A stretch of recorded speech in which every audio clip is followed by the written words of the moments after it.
Brought to you by V-Guard. माझ्या मनामध्ये हेच होता की अजितदादा आणि प्रफुल्लभाईंच्या नेतृत्वाखाली आम्ही जो निर्णय घेतला त्या निर्णयाचे 7 पडसाद महाराष्ट्रामध्ये आणि माझ्या लोकसभा मतदारसंघामध्ये मोठ्या प्रमाणावरती उमटवण्याचा प्रयत्न आमच्या सर्व हितचिकांच्या माध्यमातून फार मोठ्या प्रमाणावरती झाला।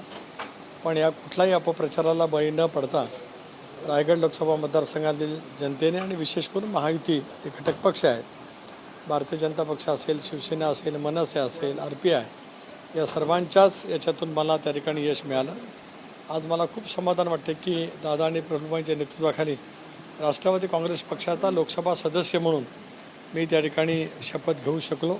आव्हानं तर पुढची आहेत, आव्हानं मतदारसंघातल्या विकास कामाची आहेत, गेले 40 वर्ष त्या ठिकाणी काम करत आलो। आव्हान आमच्या सर्वांच्या समोर आगामी विधानसभेच्या निवडणुका महाराष्ट्रामध्ये महायुतीच्या माध्यमातून पूर्णपणाचा समन्वय करून पूर्ण क्षमतेने आणि पूर्ण क्षमतेने त्या ठिकाणी आम्हाला लढवायचे आहे। भाइयों बहनों, उनके राज में पावर रहे अनस्टेबल और हम रखे सब स्मूथ और स्टेबल। हमारा नेता कैसा हो जो स्टेबल पावर दे वैसा हो। अब की बार वी गार्ड AC स्टेबलाइजर का चमत्कार।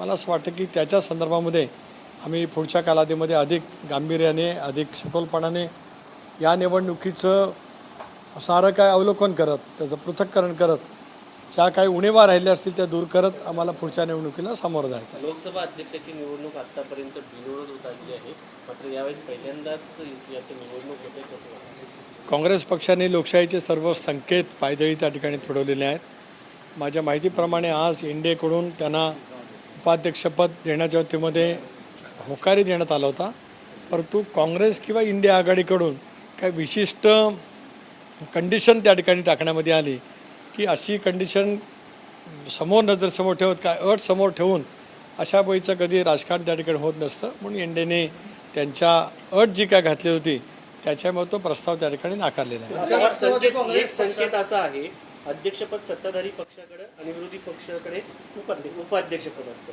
हा संकेत कुठेतरी सत्ताधाऱ्यांनी पाळला नाही। त्या संदर्भात चर्चेसाठी ज्यावेळेला बोलावलं गेलं त्यावेळेला अध्यक्षपदाच्या बाबतीमध्ये त्यांनी काय अट घातली, ज्यावेळेला संकेत म्हणून उपाध्यक्षपद देण्याचं इंडियाच्या माध्यमातून होकार दर्शवण्यात आला त्यावेळेला मात्र स्वाभाविकपणाने की कंडिशनल अशा वेळीचं कधी होत नसतं। शेवटी अध्यक्षपदाची निवड कोणा करायची, काय करायची अधिकार हा इंडियाच्या नेत्यांना त्या ठिकाणी आहे। उनका बैकअप सिर्फ कल तक और हमारा चांद तक। हमारा नेता कैसा हो जो नॉन स्टॉप बैकअप दे वैसा हो। अब की बार वी गार्ड इन्वर्टर बैटरी का चमत्कार।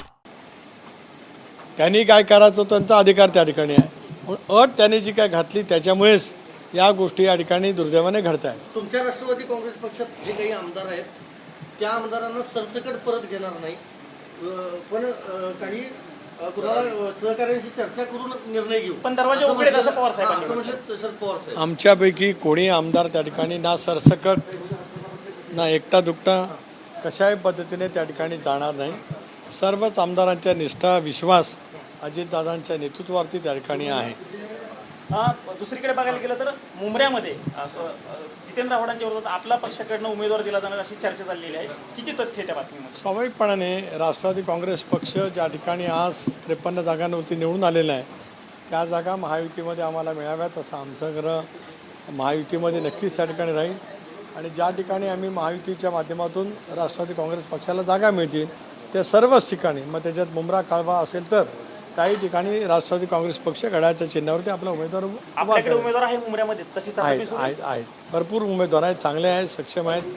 53 जागाच्या वरती सक्षम उमेदवार आमच्याकडे आहेत। आमचे विधानसभा सदस्य जे काही विद्यमान आहेत त्यांच्या संदर्भातला सुद्धा आम्ही जे काय ज्यांच्याकडे ज्या जागा आज आहेत, सिटिंग जागा आहेत, तो निर्णय त्या ठिकाणी होईल। त्याच्यामुळे आमच्या विधानसभा सदस्यांचं उमेदवारीच्या संदर्भामध्ये काय अडचण येईल असं मला स्वतःला काय वाटतं? तटकरे साहेब, तुमच्यासोबत असणारे पहिले अगोदरचे आमदार आणि आता शरद पवारांसोबत असणारे निलेश लंके यांनी लोकसभेमध्ये इंग्रजीत शपथ घेतली। खरं तर इंग्रजी मराठीचा वाद महाराष्ट्रामध्ये आणि खास करून नगरमध्ये खूप झाला होता, कसं बघतं ते इंग्रजी शपथ घेण्याकडे? कदाचित त्यांना जे काही बोललं गेलं असेल आणि त्यांना इंग्रजी अस्खलितपणाने बोलता येतं याच्यासाठी त्यांनी घेतले असेल तो त्यांचा व्यक्तिगत प्रश्न त्या ठिकाणी आहे. शेवटी शपथ कोणी कुठल्या भाषेमध्ये घ्यावी हा प्रत्येकाचा अधिकार त्या ठिकाणी आहे आणि त्या माध्यमातूनच आज सर्व महाराष्ट्रातील खासदार असतील, देशभरातील खासदार असतील, काही जण हिंदीमध्ये, काही जण इंग्रजीमध्ये, काही जण आपल्या मातृभाषेमध्ये शपथ घेतात.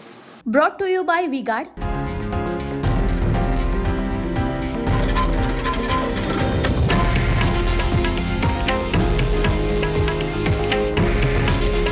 हे आहे देशातील नंबर 1 न्यूज नेटवर्क आणि आपण पाहत आहात TV9 मराठी. काळजी तुमची, हित महाराष्ट्राचं.